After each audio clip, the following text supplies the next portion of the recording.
भी सुंदर भोग इतनी ताकत नहीं रखता कि मन से भी भोगने की इच्छा आ जाए।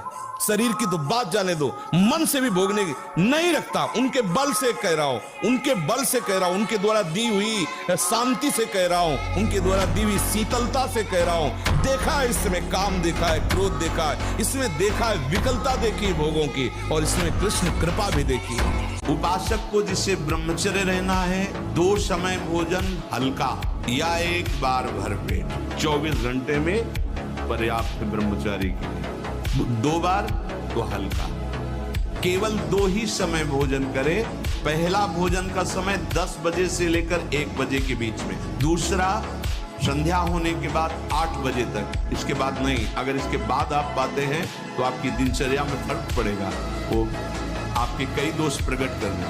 देखो, जीवन को यदि आप मंगलमय प्रकाशशील बनाना चाहते हैं तो महापुरुषों के वचन मानने पड़ेंगे। सात्विक आहार आपने पाया पर विचार आपका सात्विक नहीं है, अधार्मिक विचार है, दुष्ट भाव है, तो सात्विक व्यर्थ हो जाएगा भोजन, वो उसी को सपोर्ट करेगा।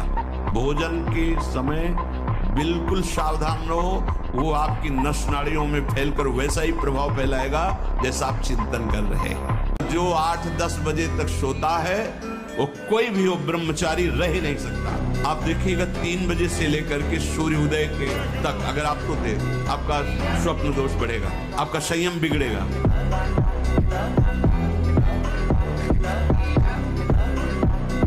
जो ब्रह्मचर्य धारण नहीं करते हैं वो न सदगृहस्थ बन पाते हैं, ना वो वानप्रस्थ, ना वो सन्यासी। और लौकिक पढ़ाई या लौकिक उन्नति, इसके लिए भी ब्रह्मचर्य की अत्यंत आवश्यकता है। ये भोग बुद्धि जब तक हमारे हृदय में बनी रहेगी तब तक लौकिक पारलौकिक उन्नति नहीं होगी। और मांस, ये जो लोग कहते हैं कि मांस ताकतवर होता है, तुम्हारी चर्बी बढ़ा देगा, ताकत नहीं। ताकत कहते हैं संकल्प शक्ति को। ताकत शरीर शक्ति प्रधानता नहीं होती।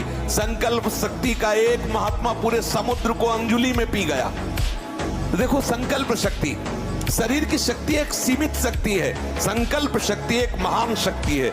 अब मन जिस विचार में फंसा देता है, बिना मतलब फंसाए, कोई भय नहीं, वो भय दे रहा है। कोई शोक का कारण नहीं, वो शोक दे रहा है, चिंता दे रहा है। किसी भी कार्य को करो, इतना संशय पैदा कर रहा है, पता नहीं काम सफल होगा कि नहीं सफल होगा, कहीं ऐसा तो नहीं हो जाएगा, कहीं ऐसा तो, वो अशांत रखता है। और जब ब्रह्मचर्य, ऐसा कैसे हो सकता है? बल है ना, अध्यात्म बल, शारीरिक बल की बात नहीं कहते, ऐसा कैसे हो सकता है? यदि एक बार ऐसा हुआ तो 1000 बार मैं प्रयास करूंगा और इस पर विजय। वो मतलब जिद्दी स्वभाव, एक निष्ठा उसी से आती है, उसी से। कई बार दिन में करके अपने को नष्ट कर देते हैं। तो अभी तो मान लो बुद्धि काम कर रही है आपकी कि आप सभा में इस बात को कह के और आप इससे निकलना चाहते हैं, तो जिस समय मन हस्त मैथुन के लिए कहे उस समय भगवान से प्रार्थना करो, जोर जोर से भगवान को पुकारो, कृष्ण कृष्ण कृष्ण, राम राम राम, राधा राधा राधा, हे प्रभु मुझे बचाओ।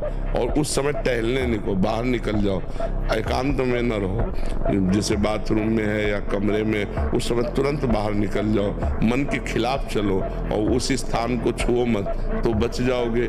नहीं तो कसम वसम खाने से नहीं रुकता है। मोबाइल रूपी दुश्मन से बचिए, कुसंग से, जो गर्लफ्रेंड बॉयफ्रेंड वाला जहर है, इससे बचिए।